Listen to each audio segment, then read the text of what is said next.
신약성경 민수기서 6장 13절에서 21절입니다. 우리는 한 해를 시작할 때 작정하며 기도하고 그리고 한 해를 믿음으로 살기로 결정하죠. 또 한 달을 시작할 때 첫 주를 하나님 앞에 드리며 또 한 달 동안의 삶을 의탁합니다. 그리고 한 주를 시작할 때 우리는 주일날 교회에 나와서 주님을 예배하며 그 한 주간 동안을 하나님 앞에 의탁하며 말씀 앞에서 결단합니다. 우리는 하루를 시작하는 시작에 새벽을 깨우며 하나님의 전에 나와서 하나님의 말씀과 기도로 충만케 하며 그리고 하나님의 은혜로 그 하루를 의탁하며 살아가기를 소원하며 기도합니다. 우리는 창세전에 예수 그리스도 안에서 하나님의 선택을 받은 하나님의 사람들입니다. 하나님 우리를 택하셨습니다. 그런 면에서 우리는 나실인이라고 볼 수가 있습니다. 그래서 주님께서 우리에게 요구하시는 것이 내가 거룩하니 너희도 거룩하라고 말씀합니다. 왜냐하면 우리는 이제 하나님을 상대하여 살아갈 자예요. 그리고 세상과 구별되어 하나님이 어떤 분인가를 이 세상에 드러내는 자로 이 세상에 존재하기 때문에 그런 것입니다. 성경에 보면은 나실인으로 유명한 사람이 바로 삼손이죠. 삼손은 머리에 칼을 대지 아니하고 머리를 길렀습니다. 그것은 하나님과의 약속이었습니다. 그리고 그 구별된 삶 속에서 하나님께서 그에게 사사의 일을 감당할 힘과 능력을 주셨습니다. 삼손은 헤라클레스와 같이 그렇게 거대한 몸집을 가진 그런 강력한 힘을 가진 근육질의 남자가 아닙니다. 우리와 똑같은 사람입니다. 다만 그는 하나님 앞에 구별된 자였다라는 것입니다. 그가 하나님과의 약속을 깨고 그리고 나실인의 삶을 포기했을 때 그는 결국은 눈이 뽑히고 그리고 짐승과 같이 연자맷돌을 돌리는 그런 신세가 되고 말았죠. 거룩을 떠나가면 하나님이 그를 상대하지 아니하시고 결국 그는 무기력한 그런 사람이 될 수밖에 없다라고 하는 것을 보여줍니다. 자, 신약에 와서 세례 요한을 봅니다. 세례 요한은 광야에서 메뚜기를 잡아먹고 자연꿀을 채취해 먹고 그리고 하나님 앞에서 경건한 생활을 했습니다. 자, 그런 구별된 삶을 사는 이 세례 요한을 하나님이 부르셔서 예수 그리스도께서 이 땅에 오시는 그 길을 예비하는 위대한 사명을 맡기신 것입니다. 우리도 하나님 앞에 나실인과 같은 자들입니다. 교회도 세상으로부터 부름받은 자요, 우리도 또 부름받은 자입니다. 그리고 하나님의 사람으로 이제는 이 세상에 존재하는 자들입니다.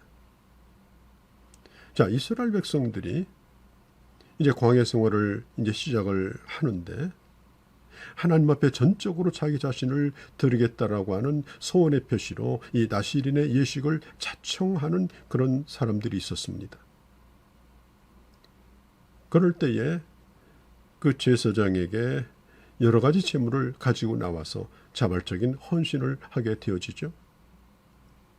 이 나실인의 이 소원을 다 채웠을 때 그 마지막 마치는 의식이 뭐냐면은 제물을 드리는 의식이었습니다. 번제물로는 1년 된 흠없는 수양 한 마리, 속죄제로는 1년 된 흠없는 어린 양 한 마리, 또 화목제물로는 흠없는 순양 한 마리, 그리고 각종 소제물과 전제물을 하나님 앞에 드렸습니다. 그리고 나실인은 머리를 밀어 그 머리털을 제물을 드린 그 놋제단 아래 불 속에 던져서 16절, 18절에 보면 태우도록 그렇게 합니다. 자, 머리를 태우는 이유가 뭘까요?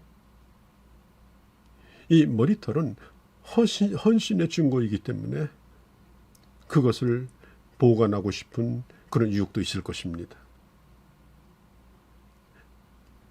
이 나시린의 서약의 기념.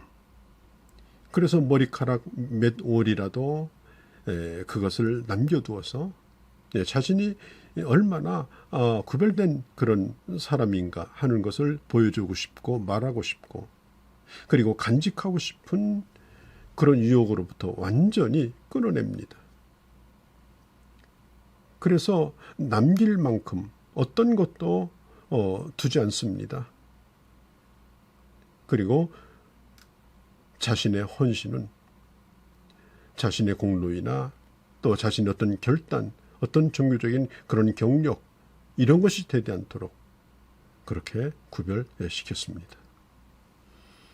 예전에 한때 목회자들이 40일 금식기도 하는 것이 붐이 되었습니다. 그냥 어지간한 목회자라면 40일 금식기도 정도는 한 번 해야 보통이 되는 겁니다. 그리고 그것이 훈장처럼 그것을 40년 동안 울고 먹습니다. 그게 언제쯤 얘기입니까?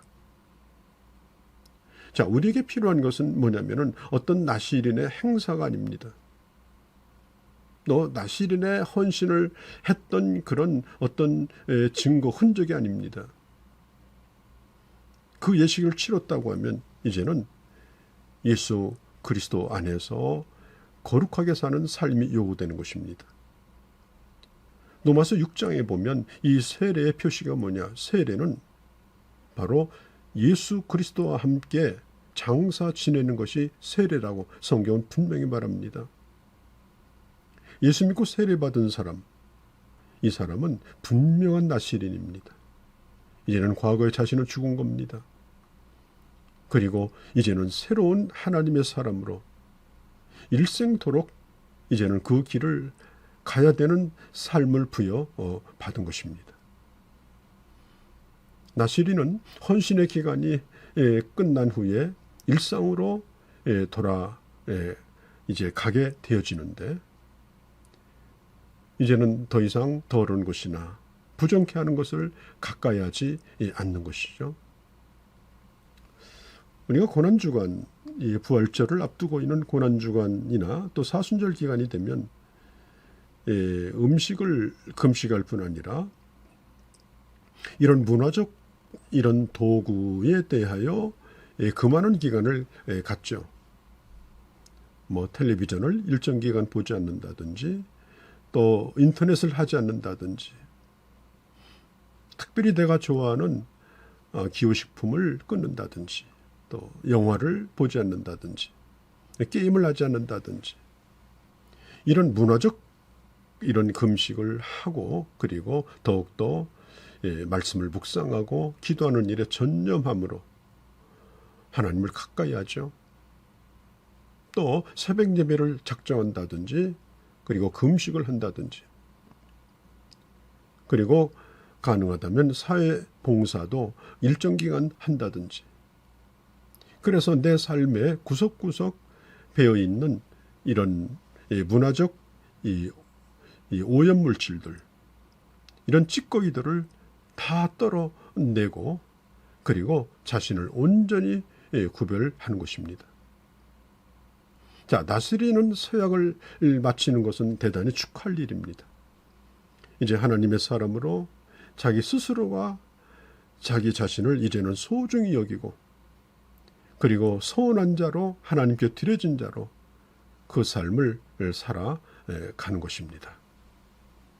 사랑하는 성도 여러분, 우리는 하나님의 구별된 나시린으로 우리는 살아갑니다. 우리 삶의 주도권과 그리고 우리의 삶의 그 통제권을 하나님 앞에 우리는 맡깁니다. 그리고 나를 취하게 하는 것들, 내 이성과 올바른 판단과 성령의 생각을 흐리게 만드는 것들, 내가 마땅히 누릴 수 있지만은 그것이 악이든지 선이든지 그걸 떠나서 하나님으로부터 멀어지게 하는 것들에 대하여 이제는 주님 안에서 통제권을 발동하고 그리고 주님 안에서 살아가는 이런 사람, 그게 바로 우리가 가야 될 길이 아니겠습니까? 예수 그리스도의 십자가의 은혜로 구별된 오늘 이 하나님의 사람들, 교회 안에서 잘 훈련받고 그리고 하나님의 말씀과 성령으로 충만함을 받고 이 시대의 나시린으로 하나님 앞에서와 세상 가운데 인정받는 하나님의 사람들이 되어야 하겠습니다.